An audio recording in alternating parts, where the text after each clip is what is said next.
So, guys, let's start with Zelensky. Um, Big story yesterday. He said the president said a lot of negative things, called him a dictator. Europe's freaking out. Richard Haass is freaking out. Um, some people attribute Donald Trump, Sean, saying Zelensky's a dictator, calling him a two-bit actor, all these things, to just his peak and his temperament. Others say there's some strategy here. What is it? Why is he saying negative things about our ally, who America has championed and supported for years now? I mean, I don't think it's that complicated. Zelensky talked smack about Trump, called him some names, didn't buy into the deal that Bessett went over there for him. And there's been a lot of talk. I mean, Tucker Carlson, among others, have been leading this charge that there's Zelensky canceled elections. Therefore, by any democratic standards, that's in their opinion, just to be clear, the definition of a dictator. And I think now Trump's like, great, you don't want to do business with me? I'm going to brand you. I think, but again, Sean, is it just tit for tat, or is there some U.S. interest served by this? well, I Some think people, the US, some people say US, look, he's laying the groundwork for a deal that Zelensky right, won't and that's like. what I was going to get to, is that I think ultimately his view is I'm going to soften you up because I'm going to come in at a deal and I don't want you to have any hand in that deal. Like, you're going to have to take my deal. And if I soften you up to the point where I offer you a deal that seems palatable, then you can't politically not accept that deal, right? So I'm going to knock you around a bunch. You're going to be politically weak. And then I'm going to hand you a deal and you can't not accept it because you'll have been weakened by me. Dan, what do you think of Sean's analysis?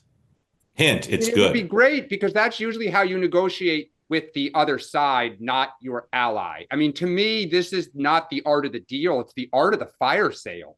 I mean, he wants a deal so badly that he is telegraphing out loud a deal for a deal's sake. He basically gave away a whole bunch of stuff before this started, right? Negotiating chips.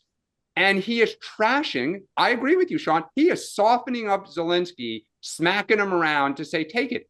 If you were selling your house and you went out and said, I want to sell my house, the house is falling apart, it's old, it's dirty, I'll pay your closing costs, I'll pay every expense you have. If you were the buyer, you'd say, we have a live one. I'm going to lowball them. I'm going to come in and I'm going to try to get this thing for 30 cents on the dollar. To me, it is unbelievable that Trump is basically, I agree with you, Sean, he is trashing Zelensky to shove it down his throat. And I think I go back to yesterday. It is not that he is trying to get a deal. I think all Americans agree with that. And so does like even the Richard Haasses of the world. I think where the Journal and yours truly and some Democrats have a concern is like, how are you going about this? And you look so desperate that it's not necessarily in our interest, but we'll see.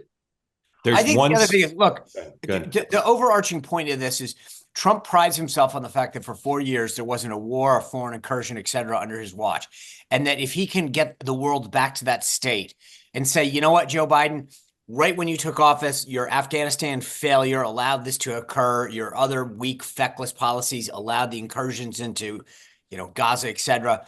And I'm the one who righted the ship.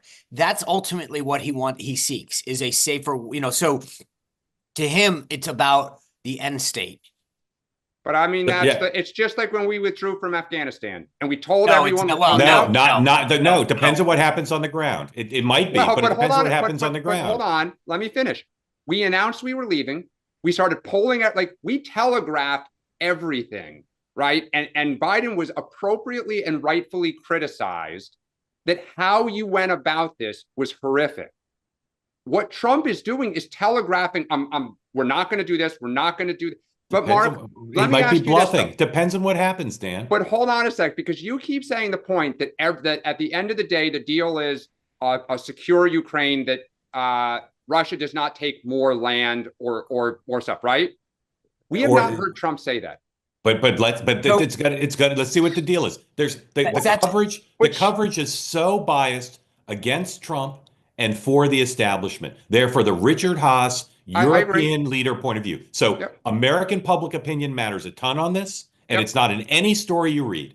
Let me just make 2 more points. I'll throw it back to you. Second, there are all these stories that call Trump's claim that this wouldn't have happened on his watch baseless.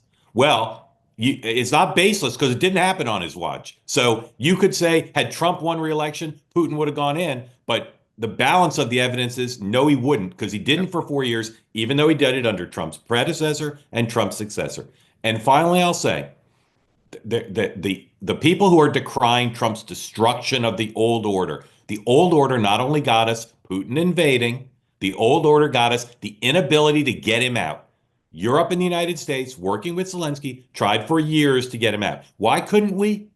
Even he's a weak. It's a gas station with nuclear nukes. We couldn't get him out because the old order is feckless. So people who are decrying Trump's destruction of the old order, you don't have the old order brought us this, and you don't have a plan to end the war. Any plan to end the war will reward a murderous dictator. That's the only way the war is going to end. So you're going to have to price that in. There's two things that have to happen. The war has to end, and Ukraine and Europe have to be confident that whatever is in place, Putin can't take more territory than is agreed to under the deal. Dan, if the deal, both as it's announced and as it's enforced, doesn't do that, Trump will be an historic failure. He will be an historic failure. But if the deal does that, it'll be a spectacular. So it's too soon to say. But I can tell you this, Marco Rubio and the National Security Advisor, Mr. Waltz, they don't want a deal that has them in the history books as losing Europe.